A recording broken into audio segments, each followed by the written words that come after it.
जब हुजूर सल्लल्लाहु अलैहि वसल्लम की विलादत हुई। ए अब्दुल मुतलब, आपके घर पोता पैदा हुआ है। क्या अब्दुल्ला का बेटा?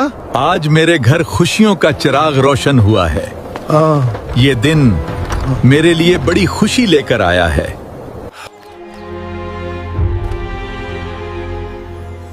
ऐ मेरे बेटे, तू मेरे अब्दुल्लाह की जिंदा निशानी है। जब नबी पाक सल्लल्लाहु अलैहि वसल्लम की विलादत हुई, वो रात आम नहीं थी। जमीन बदल रही थी। एक ऐसा नूर जाहिर हुआ जिसने तारीख बदल दी। और मक्का में बुत खुद गिरने लगे। ये क्या हो रहा है? हमारे बुत खुद कैसे गिर रहे हैं? ये कोई आम बात नहीं। क्या ये किसी बड़ी तब्दीली की निशानी है? बेमौसम फल जाहिर होने लगे। दरख्तों ने ऐसे फल दिए जो पहले कभी ना देखे गए। ये कैसे मुमकिन है? अभी तो दरख्त खाली थे। ये जरूर कोई निशानी है। फिर दादा अब्दुल मुतलिब उस मुबारक बच्चे को अपने हाथों में लेकर हरम काबा की तरफ रवाना हुए। हर कदम के साथ दिल में अजीब सी खुशी और अजमत का एहसास था। लोगों, मैं इस बच्चे का नाम मोहम्मद रखता हूँ। इसका नाम आसमानों में भी सराहा जाए और जमीन पर भी। और जैसे ही ये अजीम खबर मक्का की गलियों में एक अजीब बेचैनी तोड़ गई, एक लौंडी तेजी से सांस फूलती हुई अबू लहब के घर की तरफ भागी। इसके दिल में खुशी भी थी, हैरत भी, क्योंकि आज एक ऐसा बच्चा पैदा हुआ था जिसकी रोशनी पूरी दुनिया बदलने वाली थी। ऐ मेरे आका, सुने सुने, एक बड़ी खबर है। क्या हुआ? क्यों इस कदर घबरा रही हो? आपके भाई अब्दुल्ला के घर एक बेटा पैदा हुआ है। क्या कहा? बेटा? जी हाँ, एक नूर वाला बच्चा।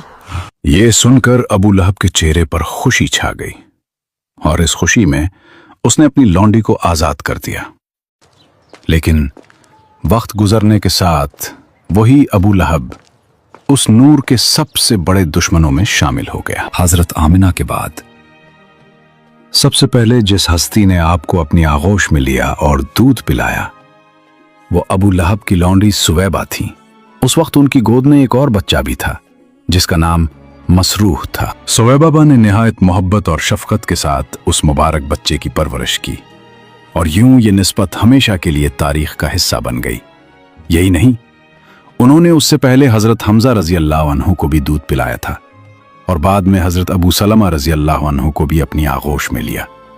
यूं एक ही दामन शफकत से जुड़े ये रिश्ते मोहब्बत, कुर्बत और तकदीर की एक खूबसूरत दास्तान बन गए। अरब का यह कदीम दस्तूर था कि वो अपने बच्चों को शहर की फिजा से दूर रखने के लिए बदवी औरतों के सुपुर्द कर दिया करते थे। वो बचपन ही से खालिस अरबी जबान सीख सकें। इसी रिवायत के मुताबिक अब्दुल मुत्तलिब ने भी अपने इस मुबारक पोते के लिए एक दूध पिलाने वाली दाया तलाश की और फिर ये सादत हजरत हलीमा सादिया रजी अल्लाह अन्हा को नसीब हुई, जो कबीला बनी साद बिन बकर की एक नेक और सादा खातून थी। इनके शौहर हारिस बिन अब्दुल उज़ा थे और वो भी उसी कबीले से ताल्लुक़ रखते थे। यूं इस मुबारक बच्चे का सफ़र शहर से निकलकर बनी साद के साफ, सादा और बाबरकत माहौल की तरफ शुरू हुआ, जहां उसकी परवरिश कुदरत के खास इंतज़ाम के तहत होने वाली थी। हज़रत हलीमा सादिया रज़ी अल्लाह अन्हा बयान करती हैं कि वो अपने शौहर के साथ और एक छोटे से दूध पीते बच्चे को लेकर बनी साद की औरतों के एक काफले में शामिल हुई और शहर से बाहर दूध पीने वाले बच्चों की तलाश में निकली। ये कहत साली के दिन थे। जमीन सूखी पड़ी थी और घरों में फाके थे, औंटनी भी थी। एक कतरा दूध तक ना था। इधर उनका अपना बच्चा भूख से बलकता रहता। रातें बेखाबी में गुजरती। न मां के सीने में कुछ था और ना ही ऊंटनी से कोई आस। हर तरफ महरूमी थी, मगर दिल में एक उम्मीद थी कि शायद कहीं से रहमत बरस जाए। जब वो अपनी गधी पर सवार होकर चलें तो उसकी कमजोरी और दबलेपन की वजह से उसकी रफ्तार इतनी सुस्त थी कि पूरा काफिला परेशान हो गया, मगर वो हिम्मत ना हारे और इसी हालत में आखिरकार मक्का पहुंच गई, जहां उनकी जिंदगी का रुख हमेशा के लिए बदलने वाला था। फिर हम में से कोई औरत ऐसी नहीं थी जिस पर रसूलुल्लाह सल्लल्लाहु अलैहि वसल्लम को पेश ना किया गया, मगर जैसे ही बताया जाता कि ये बच्चा यतीम है तो वो खामोशी से इनकार कर देती, क्योंकि उनके दिल में एक उम्मीद होती थी कि बच्चे के वालिद से कुछ सिला मिलेगा, कुछ अतिया, कुछ मदद।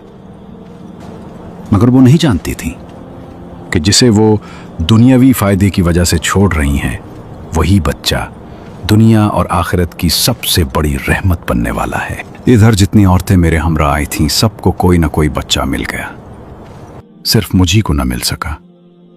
जब वापसी की बारी आई तो मैंने अपने शौहर से कहा, खुदा की कसम, मुझे अच्छा नहीं लगता कि मेरी सारी सहेलियां तो बच्चे ले लेकर जाएं और तन्हा मैं कोई बच्चा लिए बगैर वापस जाऊं। मैं जाकर उसी यतीम बच्चे को लिए लेती हूं। शौहर ने कहा, कोई हर्ज नहीं, मुमकिन है अल्लाह इसमें हमारे लिए बरकत दे। इसके बाद मैंने जाकर बच्चा ले लिया, और महज उस बिना पर ले लिया कि कोई और बच्चा ना मिल सका।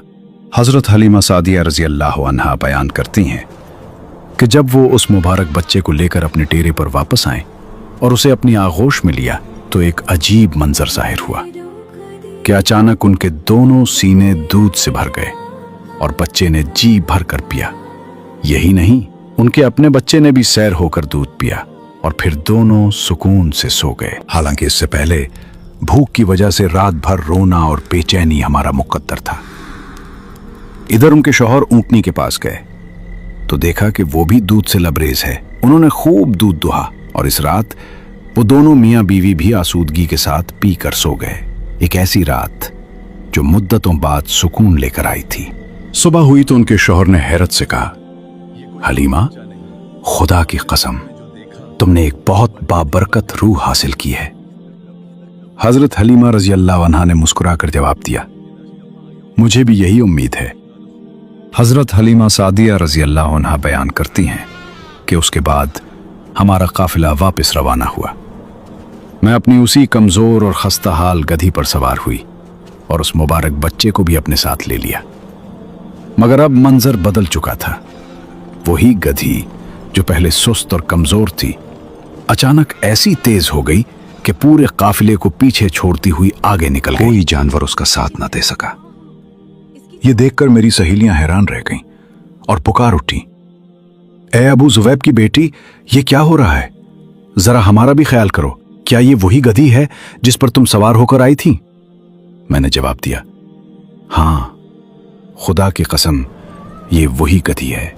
वो हैरत से एक दूसरे को देखने लगी और कहने लगी, फिर तो इसमें यकीनन कोई खास राज है। और वाकई ये कोई आम बात न थी।